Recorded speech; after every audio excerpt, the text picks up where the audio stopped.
into my message. There was a time in history of our country that women were not allowed to go to battle. Okay.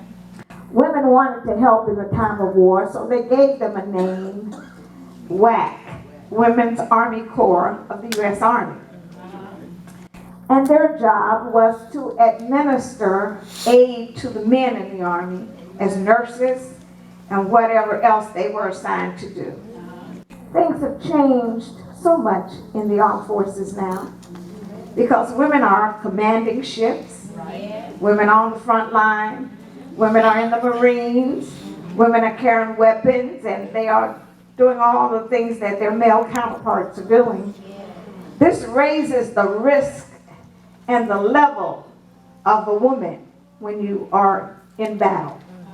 Sometimes when women are in the armed forces, they feel that they have to take on the persona of their male counterparts. But there is nothing better looking than a woman in a uniform who looks and acts like a woman. Amen. Then the women who fight on the streets get a bad rap because they think that we pull hair, pull out the weave, pull off our earrings, take off our shoes, and we fight with our hands and our fingernails. This is a mockery of the woman in battle. I was brought up with, there were 7 of us, and I just happened to have 2 brothers that I was, when you got 7 kids, some people you just don't grow up with. My oldest brother, my oldest sister, I didn't grow up with them, but I grew up with 2 brothers. And they taught me how to fight. So I didn't fight like a woman. They told me, if you get in a fight, this is what you do. You don't go like this. You go for the jugular. When they think you're going to come like this, just hit them in the stomach and you got me. So I pretty much learned to fight. So when I looked at our subject on a spiritual plane, I find it so intriguing and so different. I believe that Ecclesiastes puts it in perspective when he says that the battle is not given to the strong, which indicates though we are termed as the weaker sex, that we have battles that we engage in and we must fight to win, or we will become a casualty of war. I want to speak with us tonight regarding the casualty of war, because you kind of gave me a segue into that. And I'm going to read a very familiar scripture, and I'm going to sit down in a very few minutes. Ephesians 6, 10 through 17. Finally, my brethren, be strong in the Lord and in the power of his might.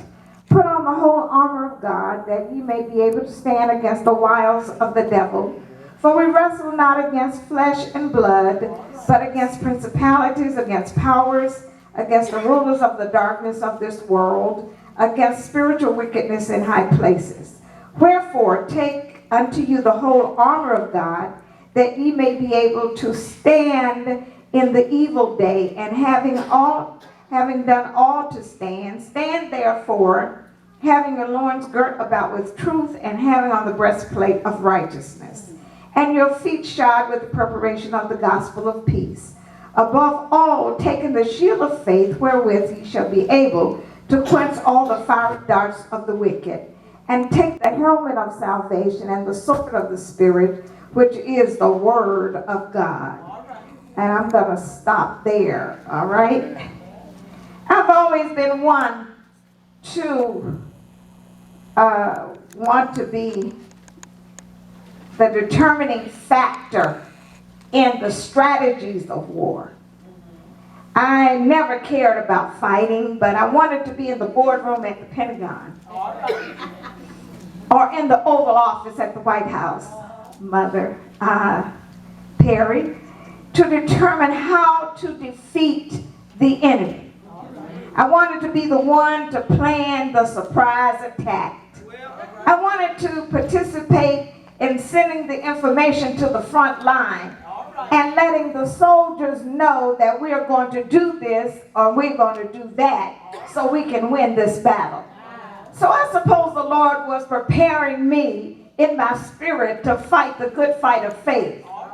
But more than that, to know how to strategize against the enemy.